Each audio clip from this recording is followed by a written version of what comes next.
नमस्कार मित्रों, इस क्लास में आपका स्वागत है। इससे पहले हमने संत साहित्य को पढ़ा है, तो उनकी क्लासें आप ज़रूर देखें और आदिकाल को भी। आज हम शुरू करेंगे एकदम नया टॉपिक सूफी साहित्य के संबंध में। इसकी शुरुआत किस प्रकार हुई, इसकी पृष्ठभूमि की जानकारी लेंगे। तो चलिए शुरू करते हैं। वीडियो ज़्यादा लंबा नहीं होने वाला है। हम कई क्लासें हैं वो सूफी साहित्य की लेंगे। तो चलो शुरू करते हैं। भक्ति में निर्गुण धारा के अंतर्गत संत साहित्य के अलावा सूफी की प्रेम मार्ग की शाखा का पूर्ण विकास।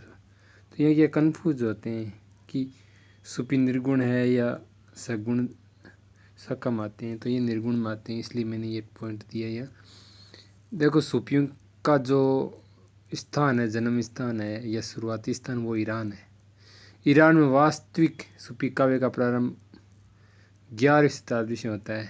यानी सूफी 11वीं शताब्दी में वास्तविक, यहाँ देखो ये वास्तविक। ऐसे तो ये 8वीं शताब्दी में थोड़ा बहुत था, लेकिन वास्तविक रूप से माना जाता है कि 11वीं शताब्दी से होता है और 18वीं शताब्दी में अपने पूर्ण उत्कर्ष पर पहुँच कर समाप्त हो जाता है। तो ये पंक्ति वेरी इंपॉर्टेंट है। तीसरी देखिए पॉइंट, सूफी मत के प्रवर्तक मंसूर थे। तो ये पूछ सकते हैं कि सूफी मत के प्रवर्तक कौन थे, और बाद में मंसूर को है वो इन्हें काफ़ी कठोर सज़ा दी गई।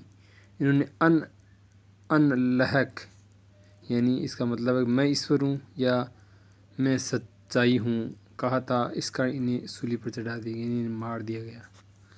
सूफी दर्शन को तसव्वुफ़ कहा जाता है। तो ये बात वेरी इंपॉर्टेंट है। पूछ सकते हैं सूफी दर्शन को कहा जाता है, तो आपको पता होना चाहिए तसव्वुफ़।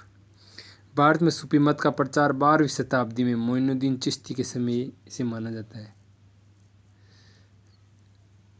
तो ये मोहम्मद घोरी के साथ आए, ऐसा बताए जाते हैं। पृथ्वीराज तृतीय से जब युद्ध हुआ उस समय की बात है ये।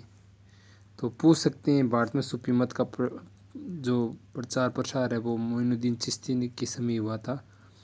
भारतीय सूफी मुख्यतः बेसरा संप्रदाय से हैं, यानी 2 संप्रदाय।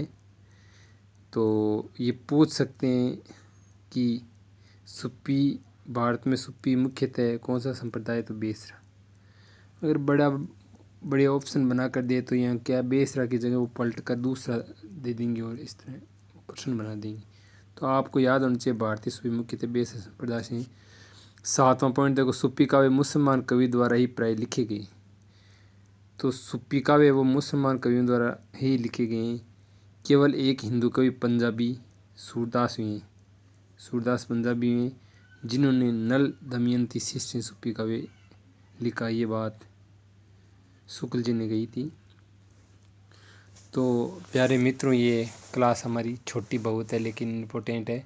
इसमें जितने भी 7 पॉइंट हैं उनको आप याद रखें, और आगे के पॉइंट हैं और आगे की क्लास हैं वो हम अगले वीडियो में देंगे।